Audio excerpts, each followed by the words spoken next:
Every day I'm hustling.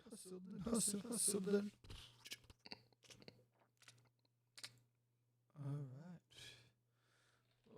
One, two, five.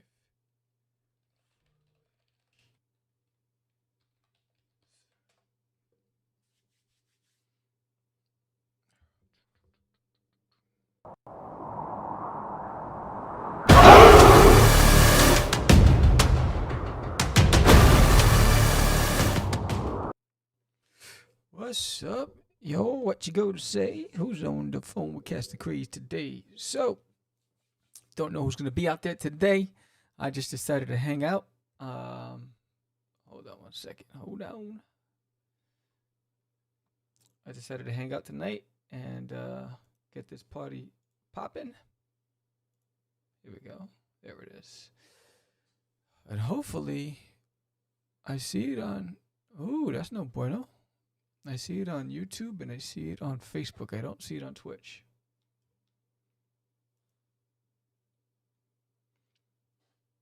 That's not a good thing. Let me see test. I'm just going to do test. Yeah, it's not hitting Twitch. What's up with that? But it shows it's online. All right, whatever. So if anyone's out there, basically I'm just going to be talking about the script. I'm going to pull up the script and put it on the screen. And let's see, share. Bang. And just talk about Forbidden. So yesterday we had the live raffle. We had to spin the wheel. George did his thing with the wheel. We had 5 backers, and their names went on there. And Spooky T2I won the copy, the digital prose of Arg. And it's a story that I wrote. And I started out to write it as a children's book. And then I just decided to scrap that and just do a prose. I said, forget this at this point. Because it's, the page count just kept growing. So I was like, this is going to be a big children's book. So I changed it into a prose because it has some mature themes in it. No sexual stuff or anything like that. But it's like, the pain of not being loved by your family. Identity crisis, not understanding why you're different from everybody else. So going through all those things. And so I just decided to write it as a short story prose. And this is about 68 to 70 pages, I believe. And I printed out copies just to go to ZoloCon. And it did well at ZoloCon. And no one's seen it but those people who bought it at ZoloCon. So if any of you in ZoloCon ever catch this episode, whether it's audio-wise on any of the audio distribution platforms or even on this channel, let me know what you thought. I'd love to get some feedback. I think feedback is one of the hardest things to get lately. But so we currently have 3 new names, 3 new backers since yesterday and today that's on the list. So we need 2 more. We need 2 more of you out there to and again, as low as $15. That so $15 minimum backing. It doesn't matter if you backed Kickstarter or Indiegogo for Forbidden. Once you back $15, you're entered into the raffle. Now, the winners, and every Tuesday and Wednesday night. So for every 5 people that enter, that backed, get their names in the hat on the wheel. So George puts 5 people's names on the wheel for every spin. So if between now and Tuesday, if we got 15 or 20 backers, all those 15 or 20 backers will all get a chance at the wheel. So we'll start off with 5 names, then remove those 5 names, put another 5 names, remove those 5 names, and put another 5 names, and that's how it goes. So right now, we're at 29 backers. The goal is to get to 100. So we are 21 backers away from unlocking the first digital stretch goal. The digital backer goal. So I'm actually going to pull it on the screen here. So I got to go all the way down. I'm going down since you ain't around, baby. So there it is. So that's a digital print of David Hunter, Donovan Limbo, and the Creepers that I did. And so we are 21 backers away from unlocking that, and everyone will get that digital print. Just 21 backers away. Now, we're 44 backers away, I believe, from. I think so. No, I can't count. Anyway, we're about 40 backers. No, 38 backers away, 37 backers away from unlocking the crossover digital print that I did for Philip Ross's Tragedy and Forbidden. So that's also pretty cool. And then if we get to 100 backers, again, the goal is to get to 100 backers. And I don't really care how we get it. You know, for me, I just want everybody to get the book. So even if everybody did the $5 issue number 2 to get to pledge, if 100 people pledge $5, I'm happy with it because that means 100 people are reading the book. So while every campaign, you know, we want to get the physicals in people's hands, I'm happy with just getting the increased readership because the artist was paid for. That was the big chunk of my expense. So that doesn't come out of the Kickstarter. The only thing that's coming out of the Kickstarter is paying for the colorist who's just finished the entire 168 pages, whatever it was. It's a big book. She just finished it. And that means we're ahead of the curve. That means issues 3, 4, 5, and 6 are ready to go. You know, so right now the idea is, do I proceed with issue 3 as the next campaign, or do I just go wait till next fall and then release the entire graphic novel, the 200-page collected graphic novel, and go there? So all depends on how we do here. And again, so if I got to 100 backers and everybody just pledged $5 for issue number 2 digital, I'm fine with that. That means 100 of you have read it. And my goal is just to get it into as many hands as possible. To entice those who want all 3 issues and just want digital, don't want physical, your name will go into a raffle. If you pledge $15 for those 3 issues, $15 for issues 1, 2, and 3. What's up? Hopping on for a few minutes. What's up, Enemy Entertainment? Jack Coates is into his ass. Then you'll get your name in the raffle, and we get to spin that wheel, George's infamous Wheel of Fortune. So that's pretty dope. And again, last night we spun that wheel, and Spooky T2I won the pros. And the pros will be delivered at the end of the campaign. So you'll get it with all your digital rewards. So everybody who wins the pros will get it at the end of the campaign. This is just me making sure, because sometimes on the campaigns, reconciling all of the backers, sometimes their funds change or whatever it is. So I just want to make sure that anybody who's won actually went through, and then everybody will get the campaign, the rewards. But yeah, so there's 21 backers away from unlocking that digital print, and I believe, let's go back up to the top. And I believe, $150 away from unlocking the Viejo sticker. Then that's fire. If you've seen Viejo, and I'm going to go back down again, I'm like going up and down. If you've seen that Viejo sticker, it is fuego. Where is that bad boy? There he is. Look at that. That Viejo sticker. He's a one bad mama jama. And so there's that opportunity to get this. So I wanted to show my script. So I decided to come online today, see if I can generate more excitement around Forbidden. I've been working really hard on this for 20 years. It's something that I put a lot of heart and soul into. And so sometimes I get the question, what's your script writing style like? So here is basically the script. I start out with let me pull this down.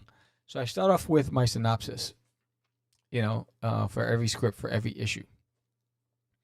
And here you'll see it says, deep within the Earth's core lies a race that has existed for thousands of years, a race forbidden from walking the surface of the Earth due to a curse cast upon them. This race, known as the Nocturnals, must never leave their confines. As per the curse, they will perish. So that was my opening statement when I was writing my script, right? So what is Forbidden about?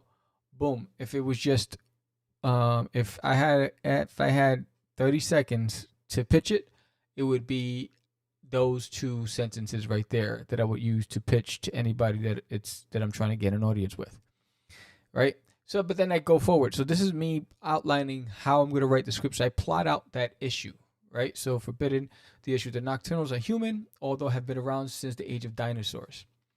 They were born as hunters and were consistently at war with a race of savages known as the Creepers. Nocturnals were nomadic and observed the earth as their land. They would roam freely and live off the land. A hunting group made up of 4 hunters were searching for their next meal when they came across the forest, which had trees with no leaves. The forest was engulfed in darkness while the day was still anew. The hunters were curious and decided to enter. Boom. So this is me really going in and outlining the story and the purpose and why the word forbidden and why they became cursed. Right? So the moment they entered, evil made its presence felt. They began seeing images and hearing voices. The hunters tried turning back, but were confused and could not find a way out. Suddenly, they were attacked by a group of 12 creepers. They fought valiantly, although 3 of the hunters were slaughtered. One barely escaped with his life, ran furiously until he was miles clear from the Black Forest. So there it is. There's that one guy that escaped. Now, when, the way I envisioned this is if you're a hunter and you know your land, right? These are nomadic people. They know the land. They're very aware of this place. But they still choose, just curiosity killed the cat, right? So it's always that curiosity that gets people going. And so here they are, knowing full well, but when you're, the bravado kicks in, right? And you think, well, it won't happen to me. Well, it happened to them. So the hunter told the events to the elders, and immediately the people took to arms, preparing for the worst. They sent out 3 of their best scouts to summon all the remaining hunters that had left at sunrise. The night fell upon the earth, and the Nocturnals became weary. Then suddenly a figure appeared in the distance, a cloaked messenger with a scroll. The scroll was left at the foot of one of the hunters. The scroll read, "Give us the hunter who has fled and violated our sacred land, and no harm will come to your people. If you refuse, you will suffer the wrath of Nocron." Boom. There it is. So, the spark was entering the dark woods, right? That was the spark. That was the spark. There's smoke, right? Here's an opportunity to put out that before it becomes flames, put it out. But they chose not to listen, right? So, the Nocturnals refused, and by morning, a hunter came running into the elder's hut, shouting, "Help me!" Instantly, the hunter's body began bursting out in boils and sores. The elders ran out of the hut only to suffer the same fate. The sun was somehow destroying the hunters. They tried running towards the cavern, but only about 50 made it. They were a proud people of 10,000. The Nocturnals traveled far into the caverns and as deep within the earth as possible. They were never to be seen again. Dum dum dum. So that's the whole premise of the first issue. Right? So every script that I write, I start out with the summary, right? And the plot for that issue. And I treat it as its own chapter in a book. And you can see the dates there, 2000. So here it is. Here's the page 1, right? So this is exactly how I handled it to Annibal Arroyo. Right? Page 1, full page splash of Lord Vox on the throne with his son kneeling before him.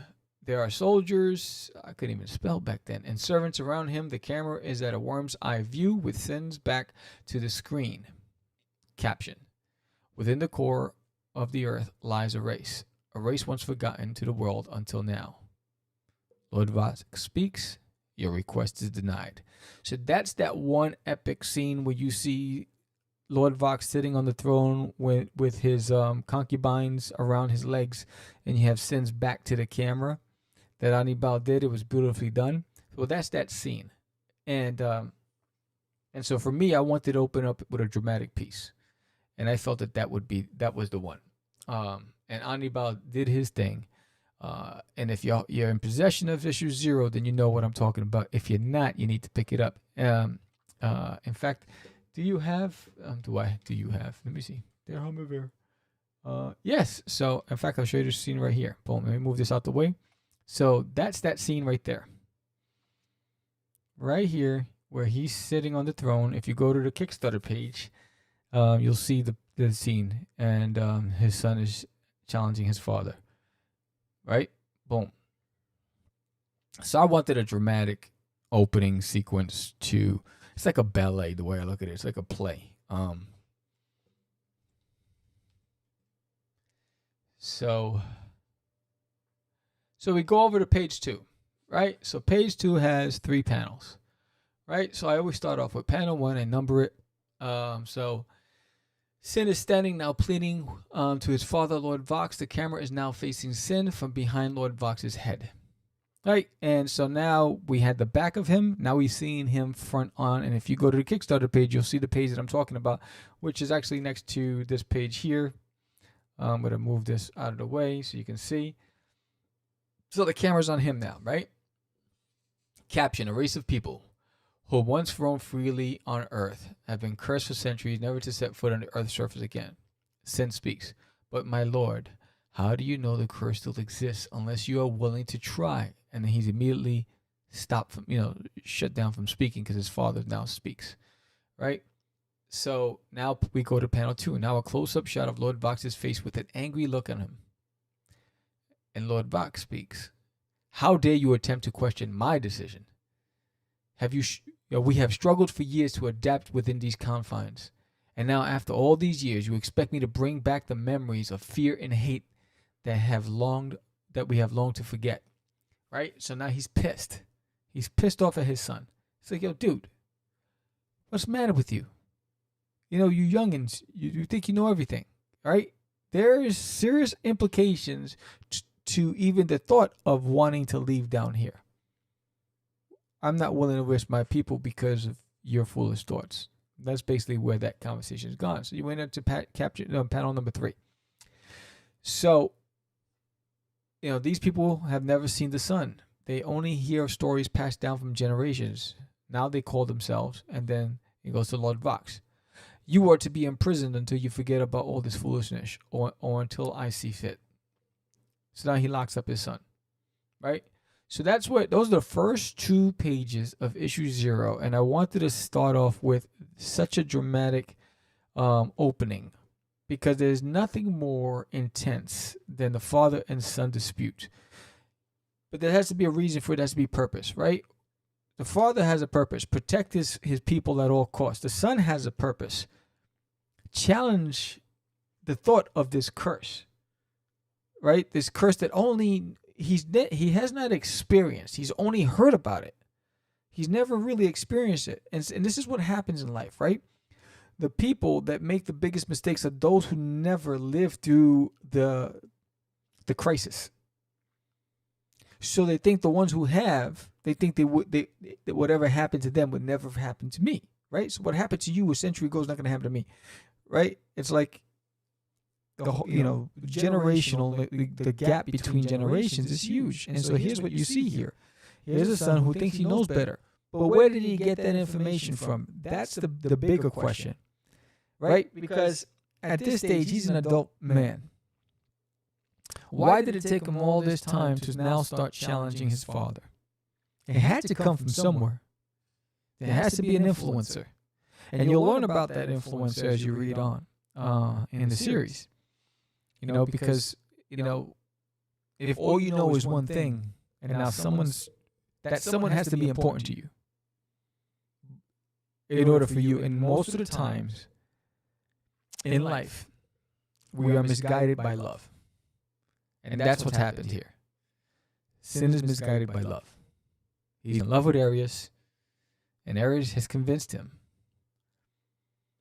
to challenge this theory of a curse that none of them have experienced. And they want to see what's out on the other world. They want to see what's on the surface. And they're willing to risk it all. Even commit the ultimate sin against their family, which is crazy. It's just crazy. So that's it. That's page 2 of the series. So here's where the panel 3. So here's where the creative liberty comes into play. So the way I wrote it for 3 panels. But the way Anibal illustrated, he illustrated it with 5 panels. And when he presented it to me, I actually loved the finished product, right? Because what he did was, Sin was speaking, and then he had a panel with just the eyes of his father with a scowl on his eye, on his face, right? And then he added that panel with the father pointing and shouting, "You will be imprisoned." And then he created a smaller panel, and you can see it on the screen, with Sin in handcuffs. And then the last panel, Sin walking away and being taken away by soldiers, and he's cuffed, right? So I felt that was, and again, he took it and added the cinematic effect to it on the page. That's what you would see on a film when you have, the cinematographer and they're changing angles. That's exactly what you would see. The way I wrote it, I try to incorporate everything that he's doing in 3 panels, but Anibal broke it up into 5 panels, and I actually enjoyed those 5 panels more than the way I initially wrote it. And if you look at the page, you'll understand why. So then you go into page 3, right? It says large panel. Hold on, let me get this up here so you can see it. All right, large panel of 2 guards walking Sin into the direction of the camera. You have in the background Lord Vox on his throne and the people looking towards Sin. So there's nothing worse than being cuffed and being taken through your community, right? In cuffs for all to see. And what is the biggest message? That the Father, the Lord, the King, the ruler of this kingdom, is willing to imprison his own son and parade him through the crowd. And this scene that Anibal illustrated was just beautifully done. So they're walking, right? They're walking him up.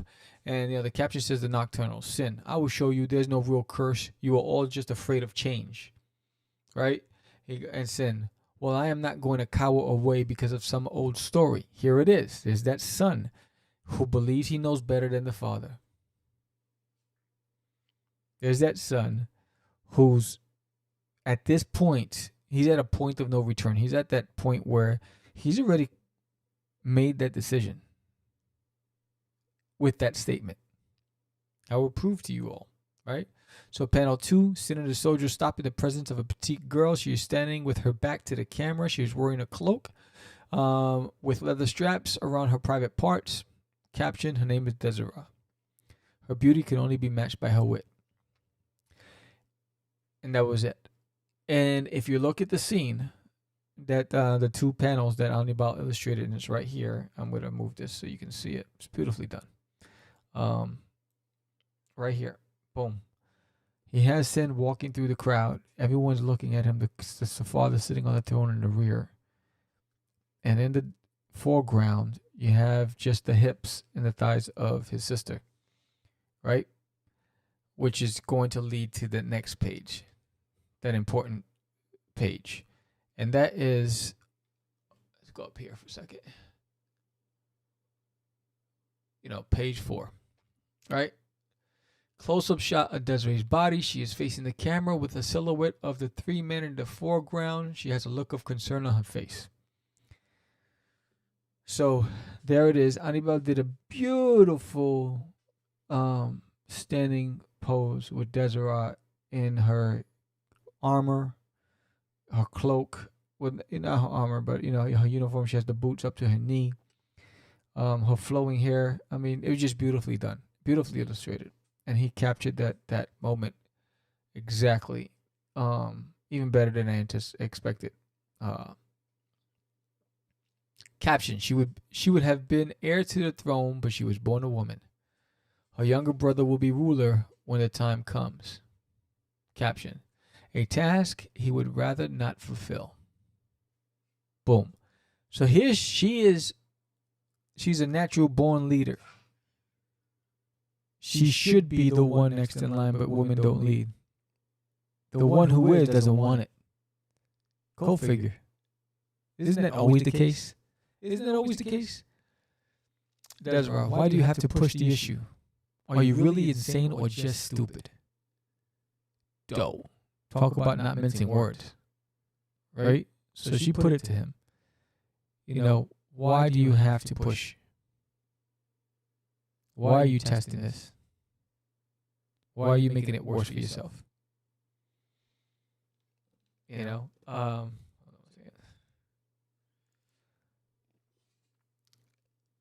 So we go into the second panel, and it's a full shot of all four bodies as a discussion between Desiree and Sin take place. Her hands on her hips, right? And so then Sin says, "You know how I feel about it." D, short for Desiree. I cannot live a lie. I need to find out what is out beyond these caves. What is out there beyond these caves? And Desiree responds, "Or die trying." And Sin, "If that is what it will take, so be it." Both stubborn and ignorant, and he's willing to risk his life over a curse that could very well be true. He just doesn't know. Panel 3, Desiree standing to the side as the guards escort her brother away. Caption, one man's dream may be another man's nightmare. Desiree speaks, I cannot see you until you have cleared of all these thoughts. Sin, no matter what happens, I will always love you. Sin speaks again. Remember that, my sister. That's it. That was that moment. That was a defining moment where he knows it ends. He knows that he's going to spill blood to escape.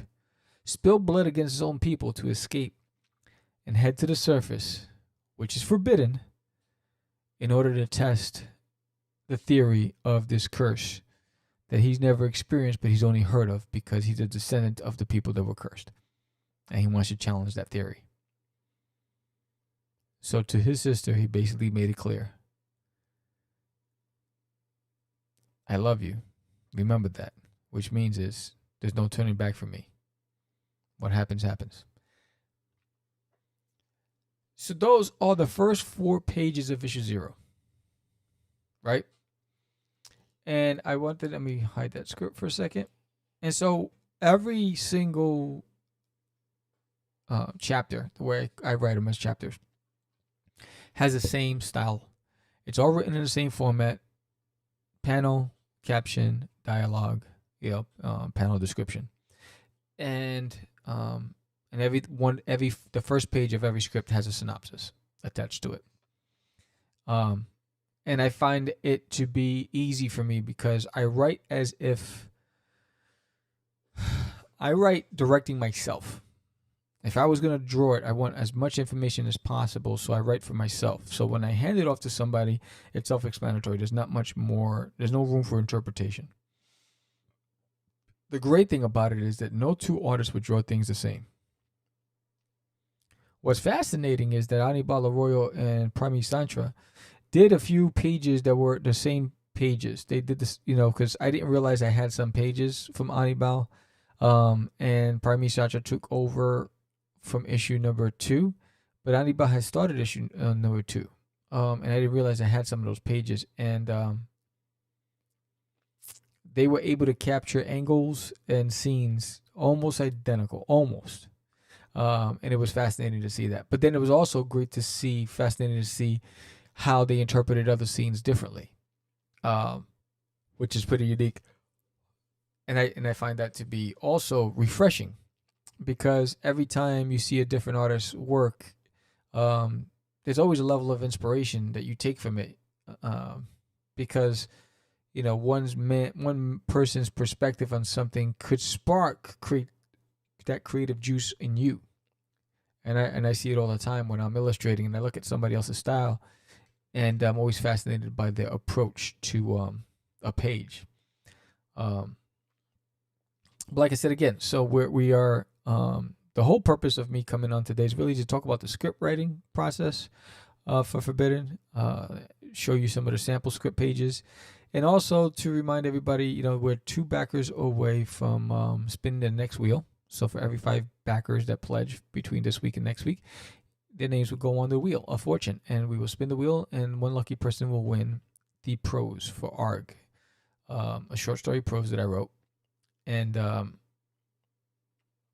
It's about a goblin born into a human family, and who was basically never acknowledged to have been born by the family because he was so grotesque at birth. They're a wealthy, affluent family, and they told the community that she had a miscarriage, but instead he was swept away and hidden. And he's caught in between a crossroads. He's caught between loving a family that doesn't love him and fulfilling his destiny, which is to unlock the gates to let his true people enter the realm of Earth and wreak havoc. And it's a story that of, again, identity crisis. He's trying to figure out why does he look different? Who is he? And he learns that later on in the story. And then why is it that he has siblings in a family that doesn't love him? And it's hard. So it's a short story prose that I wrote, and every one lucky winner will get that. And the first raffle was yesterday. We spun the wheel yesterday, and Spooky T2I won a copy of the prose. He'll get that at the end of the campaign. And so right now we have 3 new backers since yesterday, and their names are on there. We need 2 more to spin that wheel, and we're going to spin the wheel on Tuesday night. Between 7 and 9 p.m. We have 2 live shows Tuesday. And we have, I think, Monty Michael Moore is on one of the shows. And we have somebody else. And then we have 2 live shows on Wednesday. So if we get 15 backers between now and then, that means 15 names get on that wheel. So we have 3 spins at the wheel. Each with 5 names. So that's going to be pretty fun. So to enter is just a minimum of $15 pledge. You don't have to go higher than that if you don't want to. But in order to get your name in the hat and add something else to your basket for free, win something cool, all you have to do is back today. Back today, back tomorrow, anytime between now and Tuesday in order to get your name on that wheel. So again, we have 3. We had... between last night and today, 3 new backers. So I said, I want to say thank you guys, and your names will go on there. And I will also send an update Friday, which is tomorrow, letting the backers know to join us for the live broadcast as we spin that wheel. And again, we're 30, right? So we're 21 backers away from unlocking the first backer goal, and we're $150 away from unlocking the first stretch goal. So there's 2 ways to get some great stuff. If we get to the 50 backer mark, because we're at 29 now, or if we get to the $1,000 mark and we'll unlock the first stretch goal. There's a lot of great goodies in the perks. So I'd love to start unlocking that as well. And as far as backer count, I am happy if everybody just did $5 for a digital copy of issue number 2. And even if it was 100 people that just pledged $5 for the digital copy, that means 100 people read the book. And that is my purpose of creating this. Again, the book is done. You're not waiting. When you pledge for a physical item, you're not taking to the next screen to pay for shipping. It's already incorporated there, unless it's Canada. That's the only international location I'm shipping to.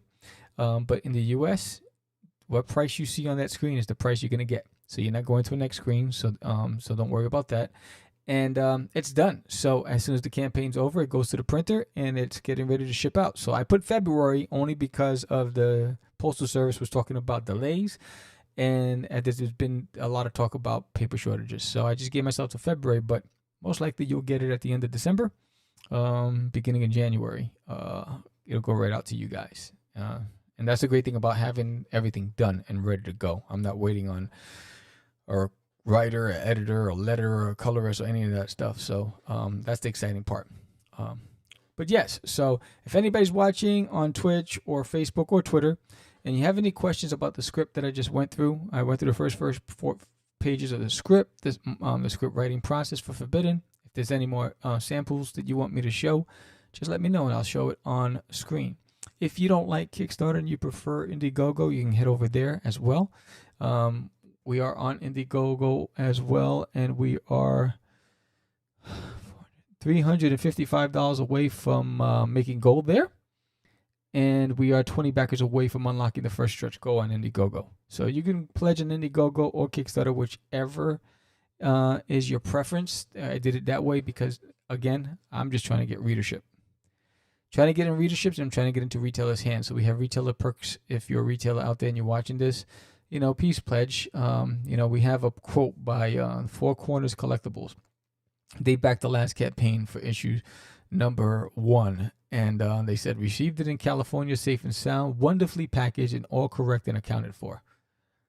And that's exactly, and so I just want to say thank you for Corners Collectibles, because they were the first retailer to give Forbidden a shot. So that's exciting for me.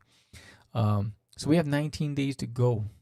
And, 19 days to go, and I'd love to get to 100 backers. 100 backers. Even if it's at $5 each, if we can get to 100 backers, I'll be excited. But if you want all those great incentives and all those great perks, then let's get some physical stuff and whatever, and let's unlock those stretch goals. But let's see. Let me go into the other. I want the other one. Where is it? So this one I'm going to show you is very different, but similar in a lot of ways. But let me. I want this one. Yeah, chapter and synopsis. Here it is. So here's another one, right? This is where I have the entire, with all the characters. So I'm going to open this up. I'm going to bring this up a little bit. So let me go up here. All right. Okay. So that was the synopsis that I read to you already. So now here is where I do chapter 1, chapter 2, chapter 3. So many of you have already picked up issue 0. And if you have not and you're going to pledge, here's a spoiler. So I'm going to actually read the synopsis to you for issue 0. I won't read anything for issue 1 or 2. But issue 0, I'm going to read it. So, time, present, location within the mountains of New Mexico. So here's that's location where things take off.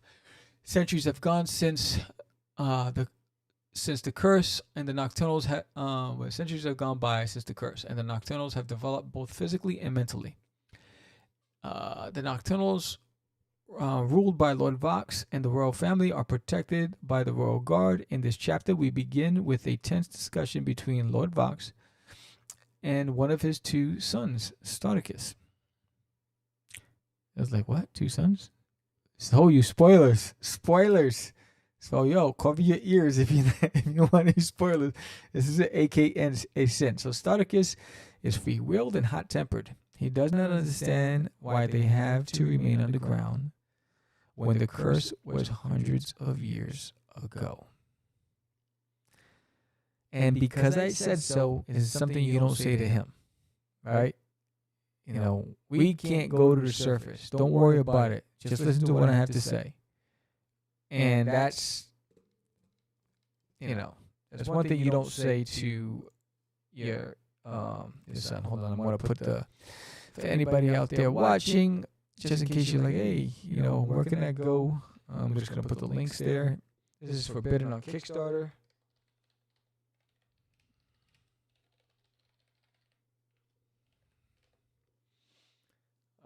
Let's see. I noticed that when I post, it doesn't go to both Facebooks. So let me just do this here. Forbidden on Kickstarter. Boom. And does it show up there? Yeah, that's interesting. So,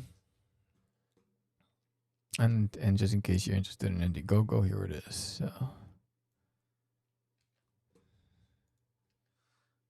Forbidden on Indiegogo.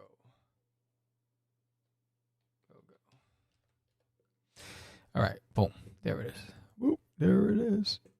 And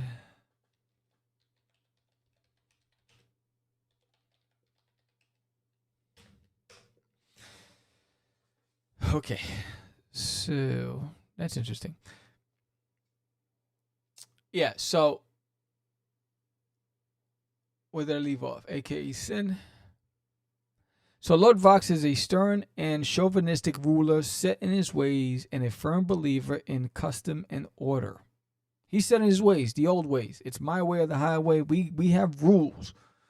And without rules, we'd all be animals, right? So you need rules.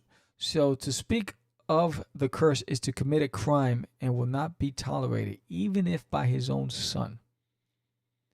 So that's chapter 1. That's me outlining chapter 1 and the direction I'm going to go with that. Sin wants to leave the caverns and explore the world, but Lord Vox has him placed in a prison. Spartacus' sister, Desira, pleads with Spartacus to change his mind on leaving, but finds out she is wasting her time.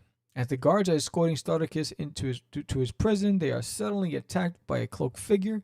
The figure is Arius. She is deeply in love with Spartacus and has plotted for months for a way to get out with him. There it is. There it is. So I don't want to go further than that because I'm going to spill the beans, the garbanzo beans, and I don't want to do that for anybody who's only who hasn't picked up issue 0 because there's some real big spoilers. So then they got chapter 2, and there's the plot for chapter 2. Chapter 2 is Rude Awakening, right? And then you have the end. Then you got chapter 3, The Hunt, which chapter 3 is issue 2. Remember, because I started at 0. So chapter 3 is currently right now on Indiegogo, right? So there's that. And then there's the character profile. So there's the character profiles for the Nocturnals. So basically, it's just me identifying who the Nocturnals are. They're a race of hunters who have existed for centuries. They were once proud hunters living off the land, as the animals have. The nocturnal male is what today's man would call a chauvinist. They are proud and stubborn and believe that only the man is capable of leading, and the man must always provide for their families. So a very old world approach to everything. Then you have the Royal Guards. The Royal Guards consist of 4 members. They remain nameless, which the king feels enables them to act as one. This is where that control comes into place, right? So he has 4 guards, no names, because he wants them to move in single formation as a unit. Crazy, right? Then you have the royal family, right? Lord Vox is the sole ruler of the Nocturnals. He's about 6'2" and extremely fit. He became ruler when his father passed on. Lord Vox is a stubborn man who refuses to change what has been for centuries. Lord Vox has... I'm not going to tell you. I gotta stop there because there's some spoilers in those bios. Then you have Desira. And so there's the images for Desira. So it's then you have character called Monotus, which is being introduced into this issue. And then there's Sin, both in Spartacus form and in Sin form. Then there's Viejo, right? There he goes there. Boom. Then you got David Hunter in his multiple forms, and that's Nocron. You have the Creepers. Shaku, which you're going to be introduced in book issue 3, which is book 4. Arius, which we talked about, his lover. Overseer. And those are the characters that I'm showing here today. I don't want to go too crazy with the characters, but those are the characters we're showing today. So there's a big eclectic cast of characters in this series. And everyone has purpose, and I'm excited about this issue number 2, which is book 3, right now, and it's 32 pages. If you had any, if you're wondering, it's actual 32 pages in this issue. And let me just play a little clip real quick.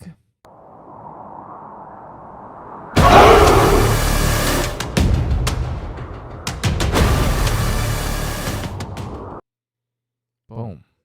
Need that little commercial break. Need some water. All by myself. Don't want to be.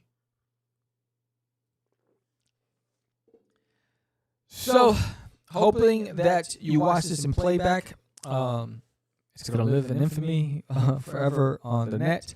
This is available on Twitch. It's on Twitter. It's on Facebook. And it's on YouTube. And I'm hoping that you play this back and watch this. There's some really good stuff. You might have gotten some Easter eggs from this. But again, this is the last campaign for this year. This is my life's work. I got to work on it, and I've had some buddies work on it with me. I've had George Medina work on it. And he did all the lettering. Anibal Arroyo. He did the art and a lot of the covers.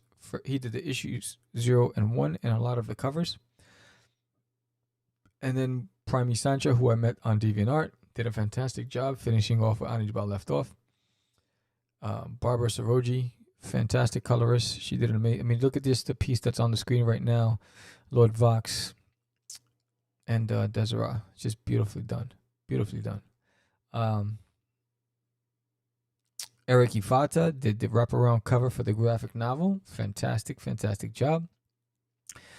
David Keelis did a fantastic cover, which was a popular cover. That was the Holofold cover. Beautifully rendered. John Coates did a great job on the variant cover for this campaign. It is a featured item on Indiegogo. We're trying to push that as much as we can. And I did a lot of the variant covers. I did both homage covers, homage for issue 1, and the homage for issue 2. Issue 2. And I did a lot of the variant covers. The Cine Viejo cover, the gold cover for number 1, the gold cover for number 0, I believe that was it. And I did the Shaku pinup. This is pretty cool. And so I'm just excited again. So the last campaign we had 50 backers. Currently there's 50 people watching the campaign on Kickstarter. If any of you are watching this episode or if you play it back, please pledge. I know that you're waiting, and everyone has their reasons for it. But just go ahead and pledge, get your name into the raffle. Get a chance to win some really cool stuff. I want to give stuff away. And I have some really cool ideas for Thanksgiving week, because this campaign ends December 1st. So if we can break 100 backers, that would be a record breaking for us. The most we've ever had on our campaigns was 68. So if we can get to 100 backers, that'll be fantastic. And but really, I just really want you guys to read it, and I hope that after those of you who have read all first 3 issues, I love to get feedback from all of you guys. I love to get to talking about it and what do you think is going to happen in issue 4. And I'll be sending a survey after this campaign's over and see how much. And again, I need more than a 50-50 split. And that'll determine whether or not I proceed forward with the next issue or just wait till fall and release the graphic novel. And that'll be based on the feedback. So, again, this was a unique experience. I feel like, I don't know if any of you out there ever heard of Delilah, the radio station, and people will call in and like, Delilah, I want to dedicate this song to my ex-girlfriend. I really love her and I want her back. And then then Delilah plays these love songs. I feel like that I'm in a radio station at night and I'm like that VJ and I'm taking requests. This is it was Catch the Craze Radio, and we're taking requests tonight. Have you had your heart broken? Anyway, so with that said, for anybody who watches this in playback, anybody who's going to be listening to this on iHeartRadio tomorrow and Spotify, again, Forbidden. All you have to do is type in Forbidden. Issue 2, The Hunt, comes up on Kickstarter. So if you just type in Forbidden, you'll see Forbidden Issue 2, The Hunt.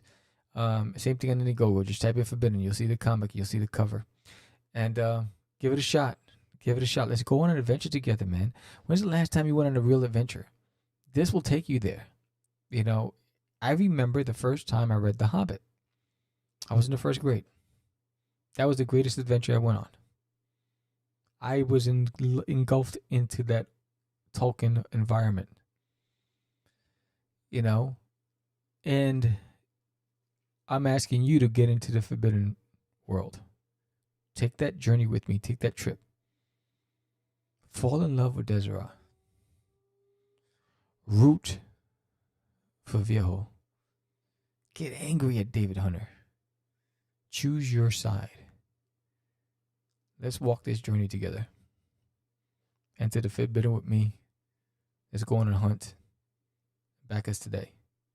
With that said, thank you all for watching. Everyone out there, I'm Sam the Crazy Man Vera. This is an episode of just hanging out and chatting about Forbidden. I can go all night, but I just ordered 2 nights in a row.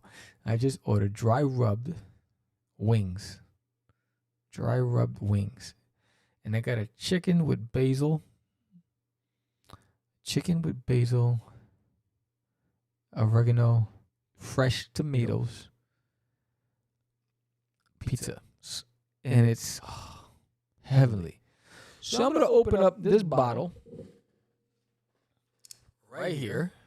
And this is a Stella Rosa Red, Il Conte 1917. I'm going to open this bottle, and I get the twist bottles because every time I try to open up the cork bottles, the cork goes in. I don't know how it happens. It's just very frustrating. I'm going to have this with the pizza and my dry rub wings, and I'm going to cross my fingers that by morning, we're going to have a few more names that we can add onto George Medina's infamous Wonder Wheel. So we can spin that wheel on Tuesday, and one of you can win ARG, the Digital Pros by me. I appreciate every single one of you. Give us a thumbs up. Subscribe to Catch the Craze podcast. Help us get monetized.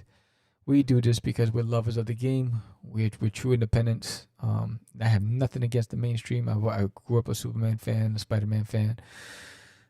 But we're here for the little guys. And the little guys need to stick together because together we are stronger. With that said, you guys have a great night. Don't forget to back Forbidden. I appreciate every single one of you. Subscribe if you haven't done so. Be safe. Be healthy. And don't forget to give your mom a call, your dad, your sister, your brother, and just say, I love you. Nothing else. Just, I was thinking about